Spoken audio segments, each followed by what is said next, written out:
بسم اللہ الرحمن الرحیم۔ سورۃ الحدید، اس کی آیت نمبر 15 تک ترجمہ جو ہے وہ گزشتہ درس میں مکمل ہو چکا تھا۔ یہاں سے آیت نمبر 16 شروع ہوتی ہے۔ علم یعنی، انا یعنی کا معنی ہوتا ہے آنا، جب لم آیا تو اس کی وجہ سے آخر سے حرف علت گر گیا۔ علم یعنی، کیا وقت نہیں آیا، للذین آمنوا، ایمان والوں کے لیے۔ حمزہ استفہام کا ہے، کیا ایمان والوں کے لیے وہ وقت نہیں آیا۔ انا یعنی کا معنی ہوتا ہے وقت کا آنا، تو ایمان والوں کے لیے وہ وقت نہیں آیا۔ ان تخشع قلوبہم، کہ ان کے دل جھک جائیں، نرم پڑ جائیں، مائل ہو جائیں۔ قلب کی جمع قلوب، خاشع یخشع، ڈرنا، جھکنا، مائل ہونا۔ تو کیا ایمان والوں کے لیے وہ وقت نہیں آیا کہ ان کے دل مائل ہو جائیں، جھک جائیں، لذکر اللہ، اللہ کے ذکر کے لیے، یعنی ان کے دل اللہ کے ذکر کی طرف مائل ہو جائیں، اللہ کے ذکر کی طرف جھک جائیں۔ وَمَا نَزَلَ مِنَ الْحَقِّ، اور جو حق نازل ہوا یعنی قرآن پاک، اللہ کے ذکر اور قرآن پاک کی طرف ان کے دل مائل ہو جائیں۔ اللہ تبارک و تعالیٰ کا ذکر بہت اہم ہے، اور ذکر کی تلقین قرآن پاک میں اللہ تبارک و تعالیٰ نے جا بجا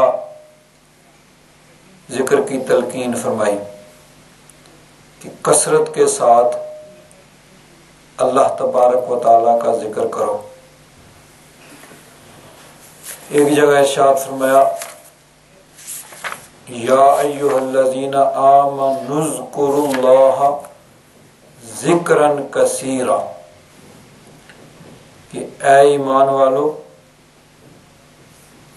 اللہ کا ذکر کثرت سے کیا کرو۔ اذکروا اللہ، اللہ کو یاد کرو، ذکرا کثیرا، ایک دفعہ یاد کر لینا کافی نہیں ہے، بلکہ کثرت کے ساتھ اپنے مولا کا ذکر کیا کرو۔ وَسَبِّحُوهُ بُكْرَةً وَأَصِيلًا، صبح شام یعنی ہر وقت اس کی تسبیح پڑھتے رہو، اس کا ذکر کرتے رہو۔ اسی طرح یہ بھی سورہ احزاب کی آیت ہے کہ اللہ تبارک و تعالیٰ نے مومنین کی صفات ذکر فرمائیں کہ مسلمان مرد، مسلمان عورتیں، مومن مرد، مومن عورتیں، آگے سارے، اور آخر میں فرمایا وَالذَّاكِرِينَ اللَّهَ كَثِيرًا، کثرت کے ساتھ اللہ تبارک و تعالیٰ کا ذکر کرنے والے مرد، وَالذَّاكِرَاتِ، اور کثرت کے ساتھ اللہ تبارک و تعالیٰ کا ذکر کرنے والی عورتیں۔ مسلمان مرد، مسلمان عورتیں، مومن مرد، مومن عورتیں، اور صبر کرنے والے مرد، صبر کرنے والی عورتیں، سچ بولنے والے مرد اور عورتیں، صبر کرنے والے مرد اور عورتیں، ڈرنے والے مرد اور عورتیں، صدقہ دینے والے مرد اور عورتیں، روزہ رکھنے والے مرد اور عورتیں، اپنی پارسائی کی حفاظت کرنے والے مرد اور عورتیں۔ 8-9 چیزوں کا، صفات کا ذکر ہوا۔ آخر میں فرمایا وَالذَّاكِرِينَ اللَّهَ كَثِيرًا وَالذَّاكِرَاتِ، کثرت کے ساتھ اللہ تبارک و تعالیٰ کا ذکر کرنے والے مرد اور عورتیں اعد اللہ لہم مغفرۃ و اجرا عظیما، اللہ تبارک و تعالیٰ نے ان سب کے لیے مغفرت اور اجر عظیم تیار کیا ہوا ہے کہ ان کے لیے اللہ تبارک و تعالیٰ نے مغفرت اور بڑا اجر جو ہے تیار کیا، یعنی وہ ان کو عطا فرمائے گا۔ اسی طرح دیکھیے اللہ تبارک و تعالیٰ نے ایک جگہ فرمایا فَاذْكُرُونِي أَذْكُرْكُمْ، اے میرے بندو تم مجھے ذکر کرو، میرا ذکر کرو، میں تمہارا ذکر کروں گا۔ فَاذْكُرُونِي أَذْكُرْكُمْ، تم میرا ذکر کرو میں تمہارا ذکر کروں گا۔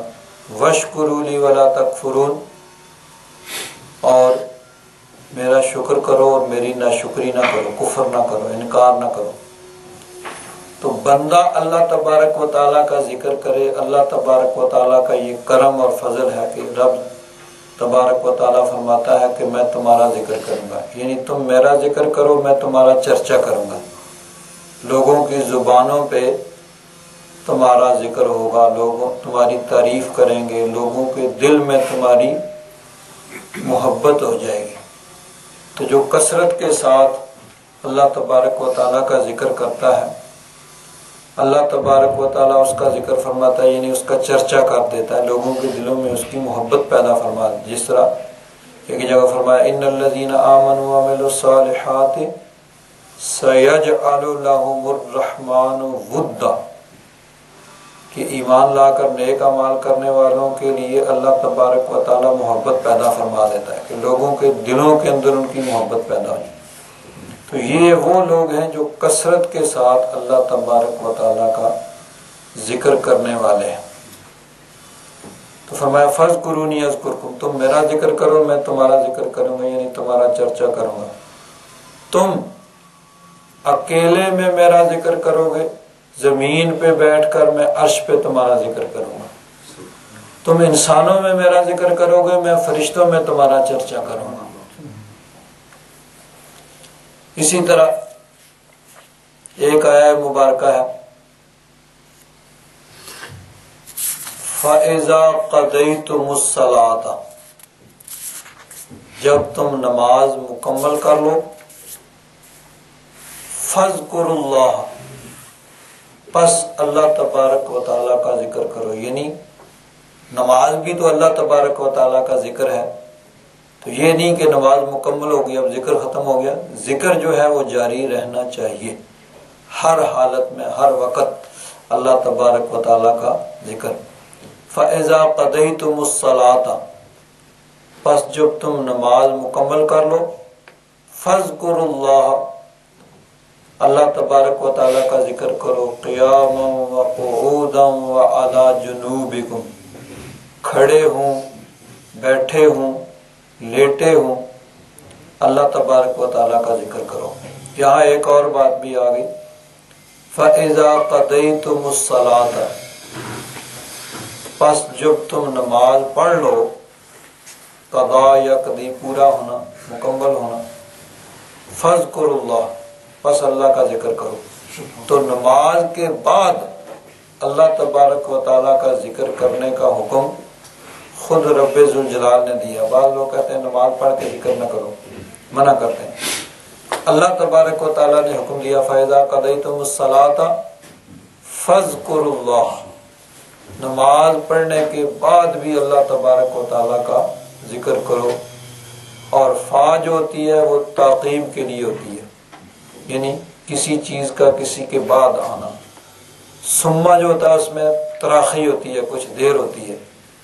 تو یہاں مراد ہوا جیسے ہی نماز پڑھ لو اللہ تعالیٰ کا ذکر کرو، اور قیاما وقعودا وعلی جنوبکم، ہر حالت میں اللہ تبارک و تعالیٰ کا ذکر۔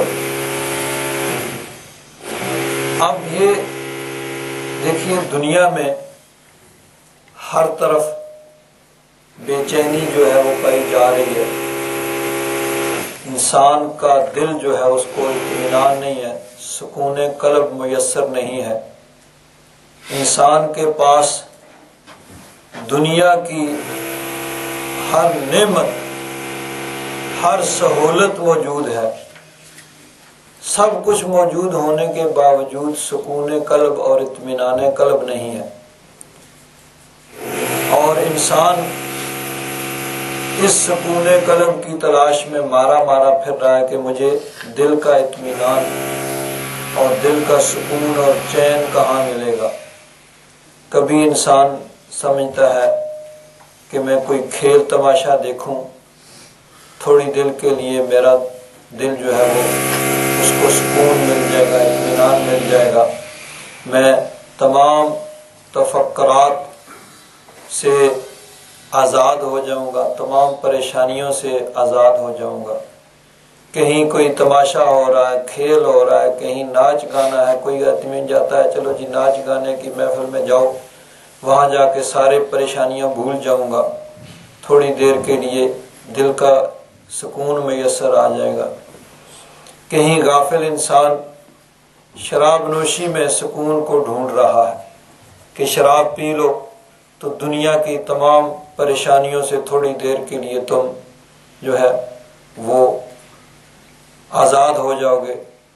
تو یہ غافل انسان ان چیزوں کے اندر سکون قلب کو تلاش کرتا ہے، دل کا اطمینان ڈھونڈتا ہے. ان چیزوں میں سکون قلب نہیں ہے، دل کا اطمینان نہیں ہے. دل کا اطمینان کہاں ہے؟ اللہ تبارک و تعالیٰ فرماتا ہے الا بذکر اللہ تطمئن القلوب. سن لو، اللہ کے ذکر میں دلوں کو اطمینان ہے. اللہ کا ذکر کرو، دل کو سکون نصیب ہوگا، دل کو اطمینان نصیب ہوگا. یہ ہے اطمینان قلب کا ذریعہ. باقی انسان جہاں ڈھونڈ رہا ہے وہ انسان کی غفلت اور ناسمجھی اور نادانی ہے کہ جہاں انسان سکون قلب ڈھونڈنے کی کوشش کر رہا ہے. سکون قلب ملتا ہے تو اللہ کے ذکر میں ملتا ہے. اور اس کی وجہ بھی یہ ہے کہ دیکھیے ہر چیز کی نشو و نما کے لیے ایک خاص ماحول ہوتا ہے. جس ماحول کے اندر وہ چیز نشو و نما پاتی ہے اور اس کے لیے وہ چیز ضروری ہوتی ہے. جس طرح دیکھیے انسان ہوا کے بغیر زندہ نہیں رہ سکتا. مچھلی کی نشو و نما اور بقا کے لیے پانی ہونا ضروری ہے. پانی کے اندر رہے گی تو زندہ رہے گی. پانی سے نکال دو، تھوڑی دیر تڑپے گی اور ختم ہو جائے گی، کیونکہ اس کی زندگی کا بقا ہی پانی پہ ہے. انسان خدا نخواستہ پانی میں گر جائے، 2-4 ڈبکیاں کھائے گا، ختم ہو جائے گا، کہ اس کی بقا ہوا پہ ہے. ہوا نہیں ملے گی، آکسیجن نہیں ملے گی تو مر جائے گا. مچھلی کو پانی سے نکال دو، تھوڑی دیر تڑپے گی، ختم ہو جائے گی. ہر چیز کی بقا کے لیے اور نشو و نما کے لیے بھی کچھ چیزیں ضروری ہوتی ہیں. جس طرح دیکھیے مثلا شیر ہے، شیر کے کھانے کی چیز ہے گوشت. وہ گوشت کھائے گا تب اس کی نشو و نما ہوگی. گائے کی نشو و نما ہوگی گھاس پہ، اس کے آگے گھاس ڈالو گے، گھاس کھائے گی تب اس کی نشو و نما ہوگی. اب اگر الٹ کر دیں، شیر کے آگے گھاس ڈال دیں، گائے کے آگے گوشت ڈال دیں. اب گوشت تو ہے شیر کی مرغوب غذا ہے، گھاس گائے کی مرغوب غذا ہے. شیر کے آگے گھاس ڈالیں وہ اس کو دیکھے گا نہیں، گائے کے آگے گوشت ڈال دیں وہ اس سے نفرت کرے گی، کیونکہ وہ ان کی غذا نہیں ہے. وہ اس کے آگے ڈالے رہیں، وہ بھوکے مر جائیں گے، ان کو نہیں دیکھیں گے، کیونکہ اس میں ان کی نشو و نما نہیں ہے. تو ہر چیز کی بقا اور نشو و نما کے لیے کچھ چیزیں ضروری ہوتی ہیں. اب انسان کو دیکھیے، انسان دو چیزوں کا مجموعہ ہے، ایک ہے انسان کا یہ جسم، یہ جو نظر آتا ہے، اور ایک اس کے اندر ہے روح، جس کی وجہ سے انسان کی زندگی ہے۔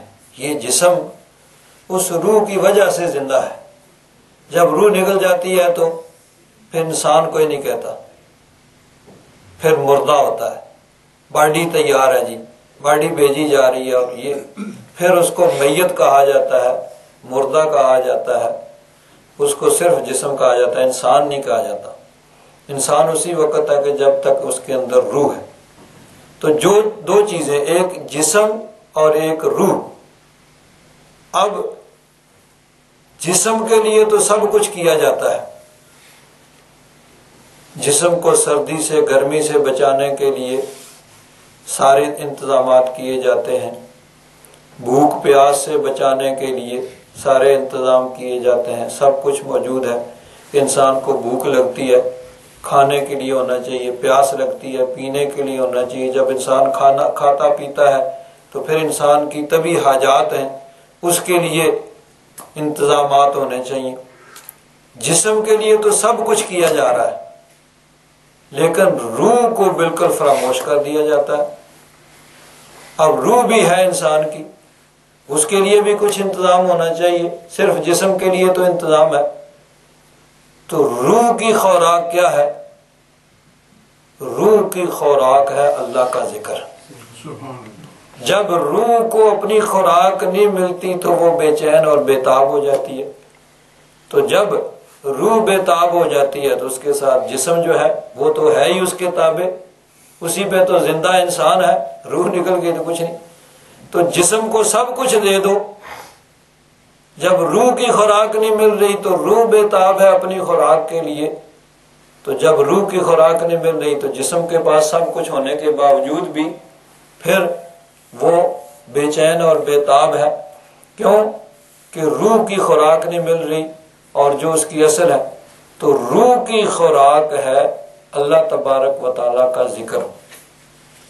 جب روح کو اپنی خوراک ملے گی تو پھر انسان کو اطمینان قلب ملے گا، کیونکہ اب روح اور جسم دونوں کو اس کی اپنی اپنی خوراک جو ہے وہ مل رہی ہے۔ جسم کو کھانے کے لیے پینے کے لیے چاہیے، اور روح کو خوراک جو ہے وہ ہے اللہ تبارک و تعالیٰ کا ذکر۔ جب انسان اللہ کا ذکر کرے گا تو پھر اس کو اطمینان قلب ملے گا۔ بزرگوں نے ایک اور مثال دی ہے کہ اب کوئی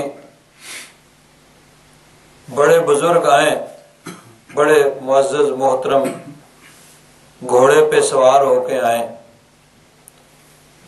تو اب گھوڑا جو ہے اس کو باندھا جاتا ہے، اس کے باندھنے کی اپنی جگہ ہے۔ بزرگوں کے لیے اچھی نشست ہو، بیٹھنے کی جگہ ہو، اور ان کے لیے ان کی خدمت کی جاتی ہے، کھانے پینے کا انتظام کیا جاتا ہے۔ اب وہ جو بزرگ آئے ہیں، گھوڑا تو ان کے تابع ہے، ان کی سواری ہے جس پہ وہ سوار ہو کے آئے ہیں، اصل تو وہ بزرگ ہیں۔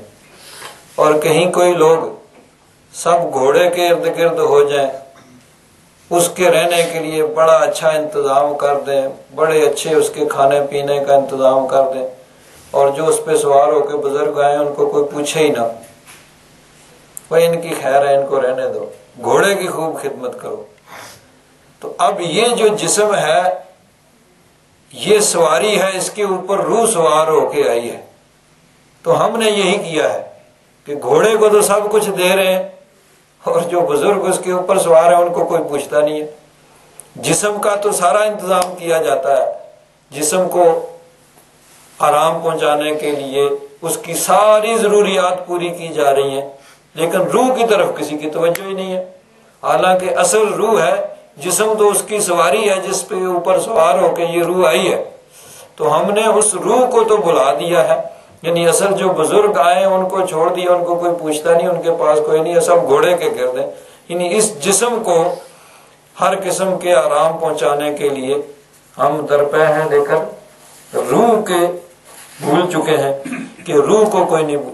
تو اصل تو روح ہے، جب تک اس کی خوراک اس کو نہیں ملے گی وہ بے چین اور بے تاب رہے گی. اور انسان جسم کے لیے سب کچھ کرنے کے باوجود، ساری سہولتیں موجود ہونے کے باوجود بھی جب بے تاب اور بے چین ہے تو مطلب یہ ہے کہ اس نے سواری کے لیے تو سب کچھ کر دیا ہے لیکن سوار کے لیے کچھ نہیں کیا ہے.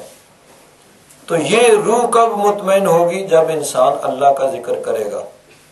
الا بذکر اللہ تطمئن القلوب، اللہ کے ذکر سے دلوں کو اطمینان اور سکون ملتا ہے کہ جب اللہ کا ذکر کرو گے پھر تمہیں اطمینان نصیب ہوگا، تمہارا دل جو ہے وہ مطمئن ہوگا.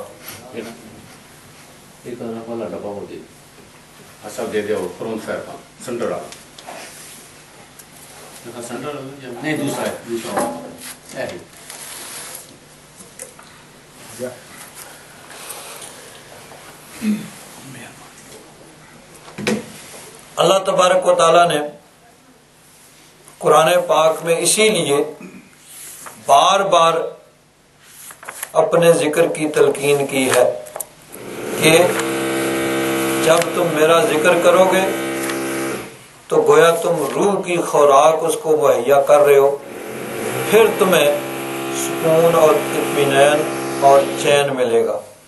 اور اگر یہ نہیں ہے تو جسم کی ساری سہولتیں تم پہنچا دو، تمہیں سکون اور اطمینان جو ہے وہ نہیں مل سکتا. اسی طرح دیکھیے اللہ تبارک و تعالیٰ نے فرمایا ان فی خلق السماوات والارض، بے شک آسمانوں اور زمین کے پیدا کرنے میں، واختلاف اللیل والنہار، رات اور دن کے بدل بدل کر آنے میں، لآیات لأولی الالباب، عقل والوں کے لیے نشانیاں ہیں. اور یہ اولو الالباب کون ہیں؟ عقل والے کون ہیں؟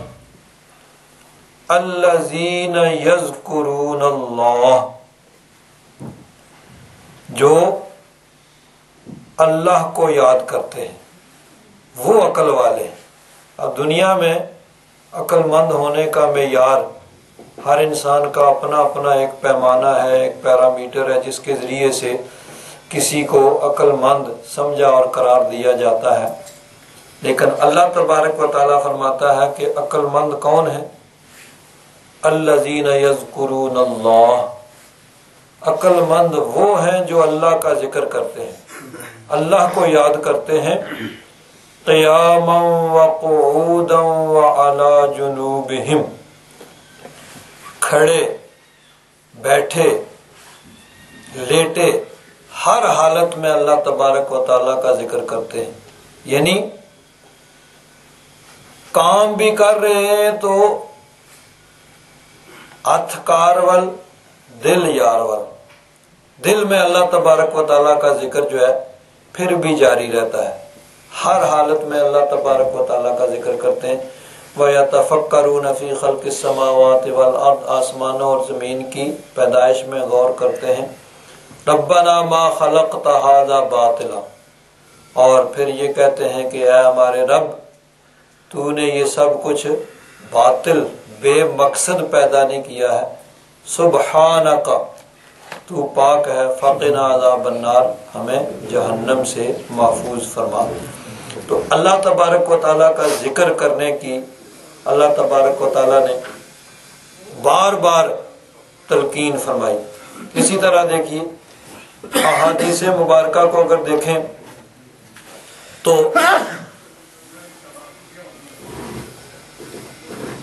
حضرت فاطمہ الزہرا طیبہ طاہرہ رضی اللہ تعالیٰ عنہ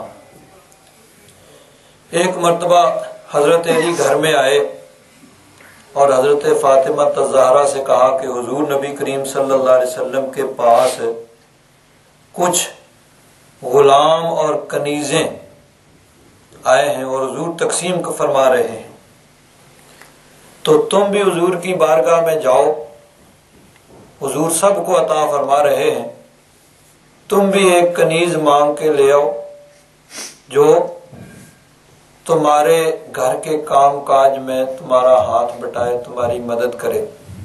گھر کا کام کاج ظاہر بات ہے کہ سب کچھ گھر کا کام خود کرنا، چکی پیسنا اور گھر میں صفائی کرنا وغیرہ، بال بچوں کی دیکھ بھال، سارا کام۔ تو تم حضور سے ایک کنیز مانگ لاؤ، وہ گھر کے تمہارے کام میں تمہاری مدد کرے، تمہارے ہاتھ بٹائے، تمہارا کام آسان ہو جائے گا۔ حضرت فاطمہ الزہرا حضور کے کاشانہ رحمت پہ حاضر ہوئیں تو اس وقت حضور نبی کریم صلی اللہ علیہ وسلم گھر میں موجود نہیں تھے۔ حضرت عائشہ الصدیقہ رضی اللہ تعالیٰ عنہ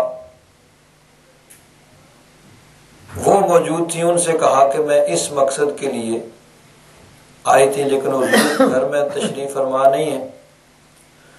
ام المومنین حضرت عائشہ الصدیقہ رضی اللہ تعالیٰ عنہ نے فرمایا کہ بالکل حضور سب کو تقسیم فرما رہے ہیں، تمہیں بھی ملنا چاہیے، تمہارا بھی حق ہے۔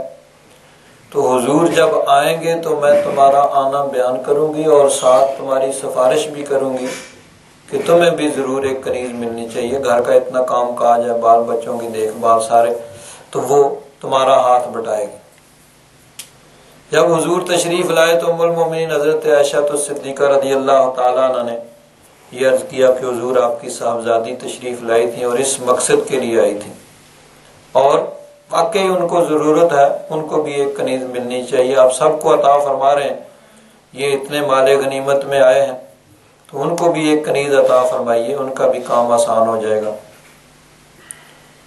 حضور نے کھڑے کھڑے یہ بات سنی اور بیٹھے نہیں،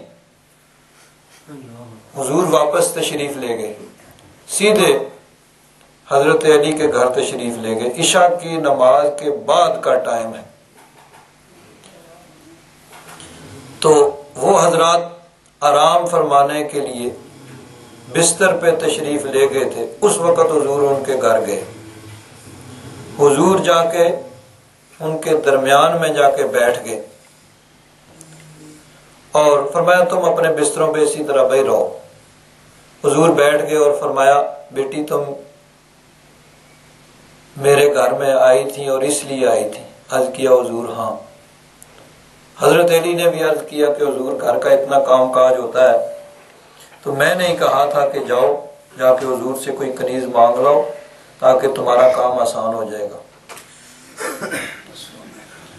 حضور نبی کریم صلی اللہ علیہ وسلم نے ارشاد فرمایا کہ بیٹی جو تم نے مانگا ہے کیا میں تمہیں اس سے بہتر نہ عطا فرما دوں؟ تم نے ایک کنیز مانگی ہے تو کیا میں تمہیں اس سے بہتر نہ عطا فرما دوں؟ عرض کیا حضور عطا فرمائیے۔ حضور نبی کریم صلی اللہ علیہ وسلم نے فرمایا کہ ایسے کرو، ہر نماز کے بعد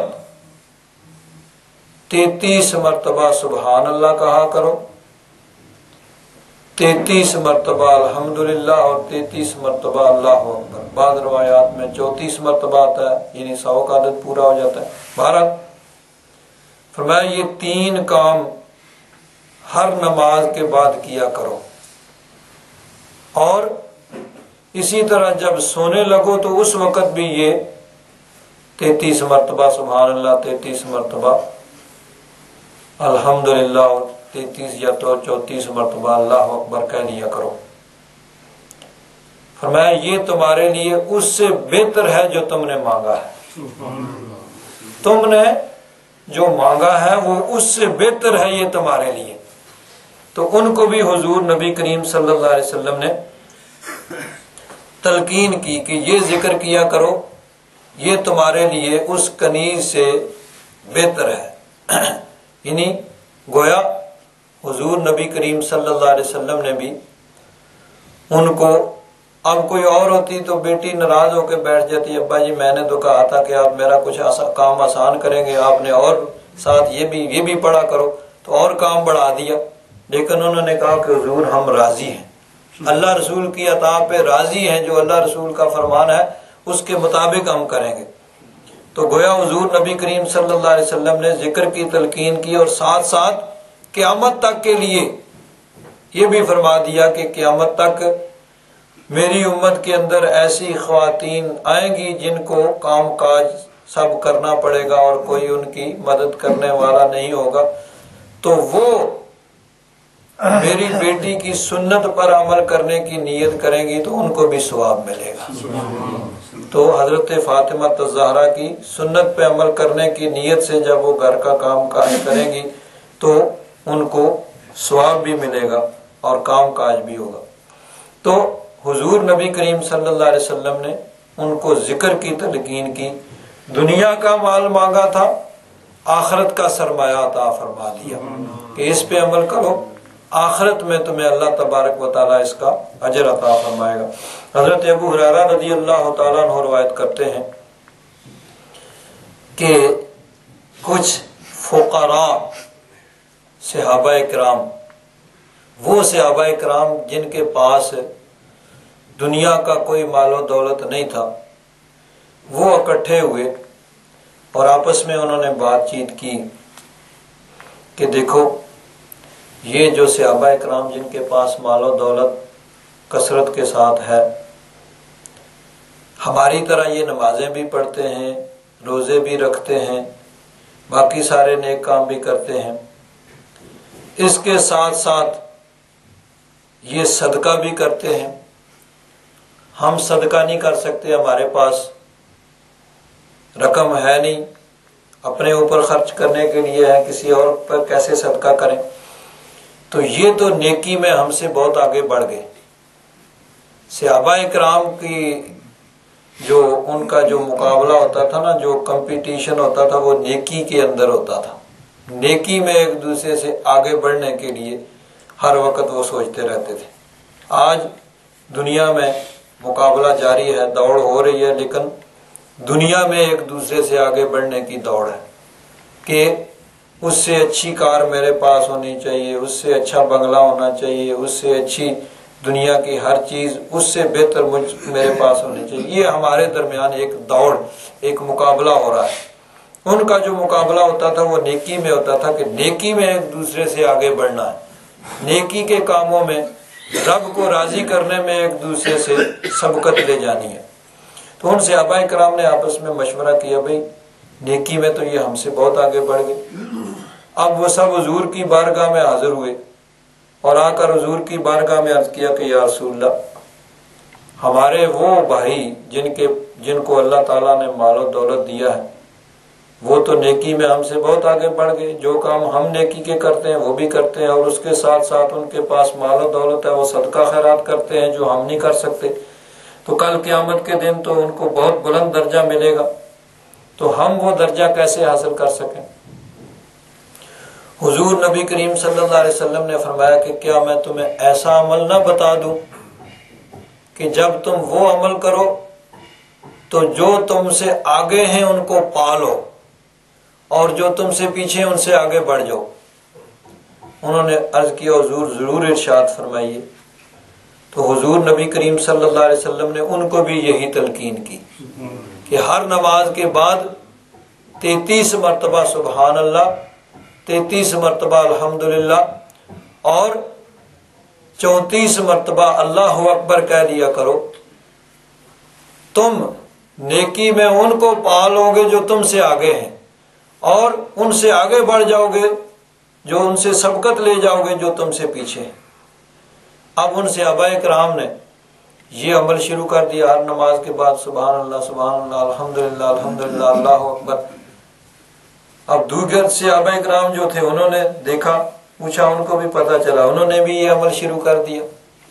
اب صحابہ کرام پھر حضور کی بارگاہ میں آتے ہیں کہ حضور یہ عمل تو انہوں نے بھی شروع کر دیا۔ تو حضور نے فرمایا ذالک فضل اللہ یؤتیہ من یشاء، یہ اب اللہ تبارک و تعالیٰ کا فضل ہے، اللہ تعالیٰ جس کو چاہتا ہے عطا فرماتا ہے۔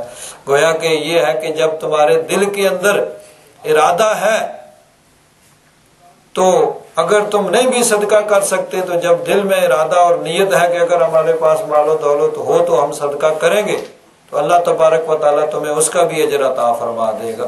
کہ ایک آدمی کے پاس ایک نیکی کرنے کی طاقت نہیں ہے لیکن اس کے دل کے اندر جذبہ ہے اور اس کے لیے وہ کوشش بھی کرتا ہے تو وہ نیکی نہیں بھی کر سکتا تو اللہ تعالیٰ اس کو وہ اجر عطا فرما دیتا ہے۔ تو بہرحال ذکر کی تلقین جو ہے وہ اللہ تبارک و تعالیٰ نے قرآن پاک میں جا بجا کثرت کے ساتھ ذکر کرنے کی تلقین فرمائی، اور حضور نبی کریم صلی اللہ علیہ وسلم کی احادیث مبارکہ اس میں بھی کثرت کے ساتھ ذکر کی تلقین۔ معراج کی رات حضرت ابراہیم علیہ السلام نے حضور نبی کریم صلی اللہ علیہ وسلم سے فرمایا کہ اے اللہ کے محبوب، اللہ کے رسول، اپنی امت سے یہ کہہ دینا کہ جنت کی مٹی بڑی زرخیز ہے اور یہاں کی آب و ہوا بڑی پاکیزہ ہے، تو کثرت کے ساتھ تم جنت میں درخت لگاؤ۔ صحابہ نے عرض کیا یا رسول اللہ جنت میں کیسے درخت لگتے ہیں؟ حضور نے فرمایا سبحان اللہ، الحمدللہ، اللہ اکبر، لا الہ الا اللہ کہنے سے جنت میں درخت لگتے ہیں۔ تو تم کثرت سے اللہ کا ذکر کرو، تمہارے لیے جنت میں کثرت کے ساتھ تمہارے درخت لگے ہوئے ہوں گے، تمہاری پراپرٹی، تمہاری ملکیت وہاں جنت میں ہوگی۔ ایک حدیث پاک میں آتا ہے نبی کریم صلی اللہ علیہ وسلم نے ارشاد فرمایا، یہ بخاری شریف کی آخری حدیث ہے، کلمتان خفیفتان علی اللسان ثقیلتان علی المیزان، کہ دو کلمے ہیں زبان میں تو بڑے ہلکے ہیں لیکن کل قیامت کے دن میزان میں جب نیکیاں تل رہی ہوں گے تو ان کا وزن بہت زیادہ ہوگا۔ زبان سے تو بڑے ہلکے، آسانی سے، نہ اس میں ٹائم لگتا ہے، نہ وقت لگتا ہے، نہ مشکل ہوتی ہے، زبان پہ تو بڑے آسان ہیں لیکن میزان پہ بڑے بھاری ہوں گے۔ ان کی قدر و قیمت اس وقت آئے گی جب نیکیاں تل رہی ہوں گی۔ تو فرمایا کلمتان خفیفتان علی اللسان ثقیلتان علی المیزان سبحان اللہ و بحمدہ سبحان اللہ العظیم۔ یہ دو کلمے سبحان اللہ و بحمدہ سبحان اللہ العظیم، زبان سے تو بڑی آسانی سے یہ ان میں ٹائم بھی نہیں لگتا، مشکل بھی نہیں آتی، لیکن ان کی قدر و قیمت اس وقت آئے گی جب کل قیامت کے دن میزان پہ نیکیاں تل رہی ہوں گی، پھر دیکھا جائے گا کہ ان کا وزن کتنا ہے، کتنے یہ باری ہیں اور ان کا نیکیوں کے پلڑے میں کتنا وزن ہوگا۔ تو اللہ تبارک و تعالیٰ نے کثرت کے ساتھ ذکر کرنے کا حکم دیا، تلقین فرمائی۔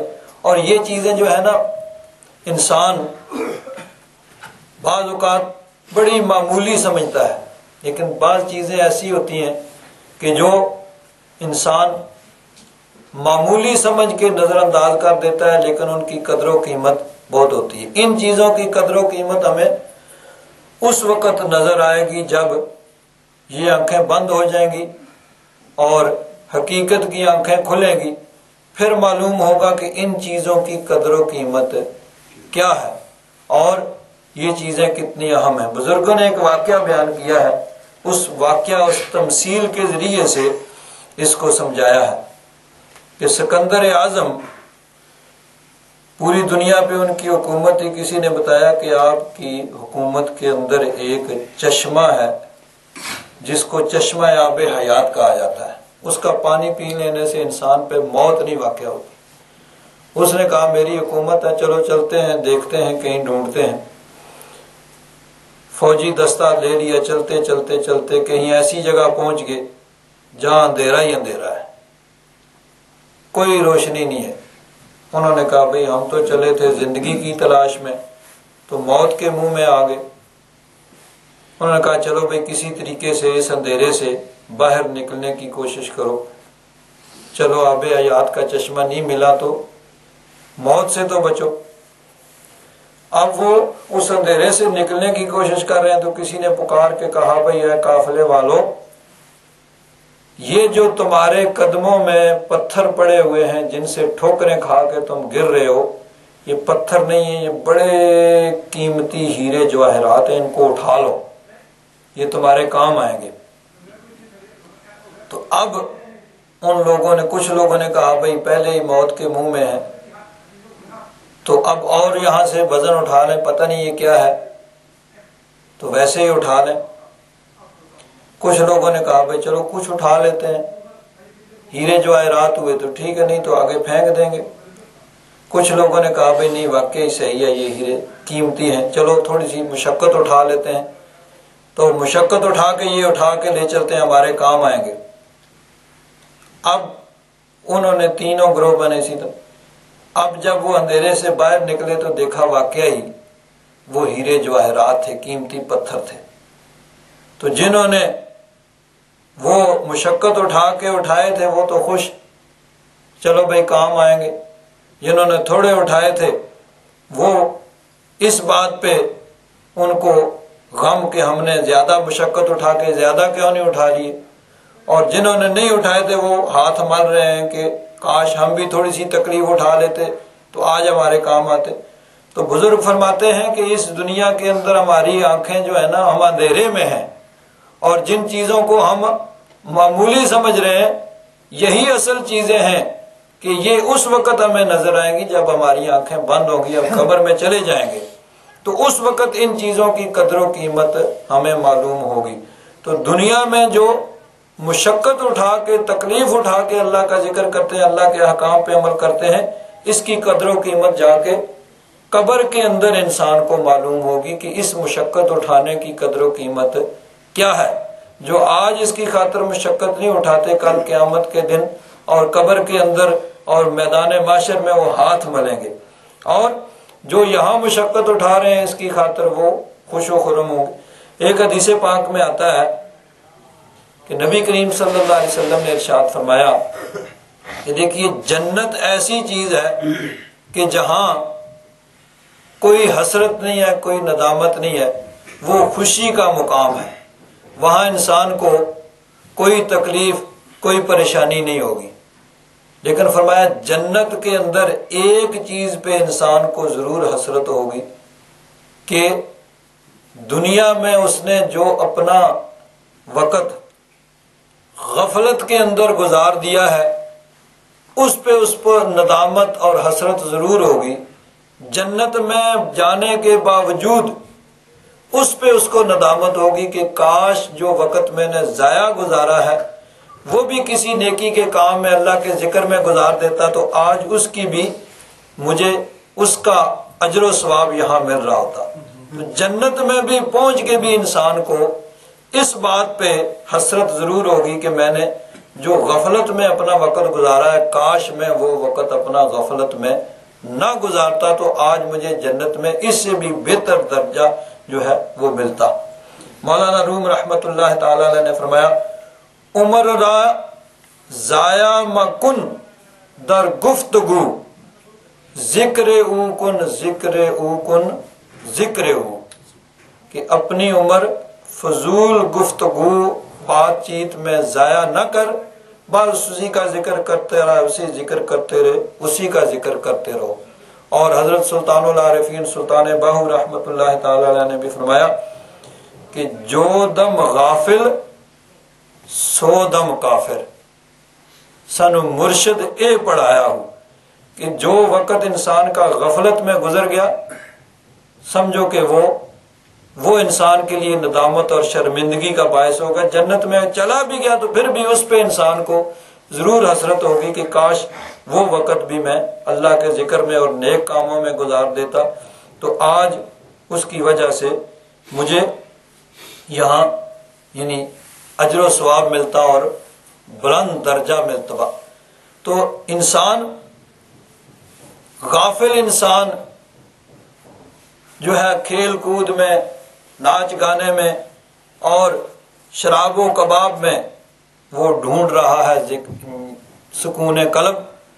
سکون قلب جو ملتا ہے تو وہ اللہ تبارک و تعالیٰ کے ذکر میں ملتا ہے کہ جب انسان ذکر کرتا ہے تو گویا روح کو وہ خوراک مہیا کر رہا ہے، روح کو خوراک ملتی ہے تو وہ مطمئن ہوتی ہے، اس وقت انسان کو دل کا اطمینان اور چین ملتا ہے۔ ورنہ دنیا میں ہر سہولت جو ہے وہ میسر ہو، موجود ہو، تو صرف جسم کے لیے تو سب کچھ کیا جا رہا ہے، روح کے لیے جب کچھ نہیں کیا جا رہا تو روح بے چین ہوگی، اس کی خوراک اس کو نہیں ملے گی، تو روح جب بے چین ہوگی تو جسم جو ہے وہ تو پھر مطمئن نہیں ہو سکتا۔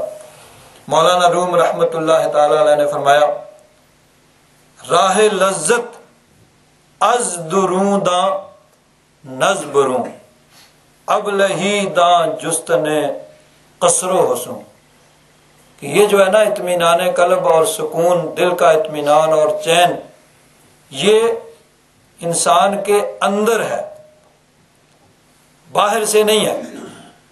اس کو محلات کے اندر، قلعوں کے اندر ڈھونڈنا یہ بیوقوفی ہے، ابلہ ہی ہے، کہ انسان سمجھے کہ میرے پاس کوٹھی ہوگی، بنگلہ ہوگا، کار ہوگی، یہ ہوگا وہ ہوگا تو مجھے سکون قلب مل جائے گا۔ فرمایا نہیں، یہ بیوقوفی ہے کہ ان چیزوں کے اندر سکون قلب ڈھونڈے، وہ انسان کے اندر ہے۔ آں یکے در کنج مسجد مست و شاد، آں یکے در باغ ترش و بے مراد۔ ایک آدمی باغ میں ہے، باغ میں پھول کھلے ہوئے ہیں اور ٹھنڈی ٹھنڈی ہوا چل رہی ہے، یا ہالینڈ کی اصطلاح میں کہیں گرم گرم ہوا چل رہی ہے اور ساری سہولتیں موجود ہیں، لیکن انسان کو اطمینان نہیں ہے، وہ بے چین ہے، وہ پریشان ہے۔ باغ کے اندر بھی وہ بے چین اور پریشان ہے، اور فرمایا ایک مسجد کے کونے میں بیٹھا ہوا ہے اور مست ہے، شاد ہے، اس کو کوئی پریشانی نہیں ہے۔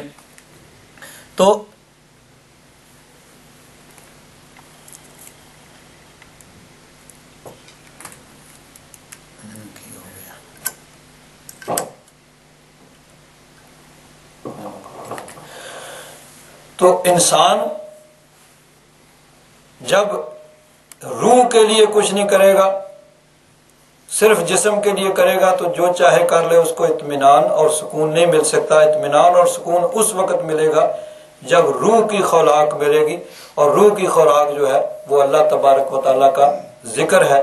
جب اللہ تبارک و تعالیٰ کا ذکر کرے گا تو روح کو چین ملے گا، اور جب روح کو چین اور سکون ملے گا اس وقت انسان جو ہے وہ مطمئن ہوگا اور اس کو سکون ملے گا۔ تو اللہ تبارک و تعالیٰ نے بھی فرمایا، الم یعن للذین آمنوا ان تخشع قلوبہم لذکر اللہ، کہ کیا ایمان والوں کے لیے وہ وقت نہیں آیا کہ ان کے دل اللہ کے ذکر کے لیے جھک جائے، وما نزل من الحق، اور جو حق اترا یعنی قرآن پاک، ذکر اور تلاوت قرآن پاک کی طرف ان کے دل مائل ہو جائیں۔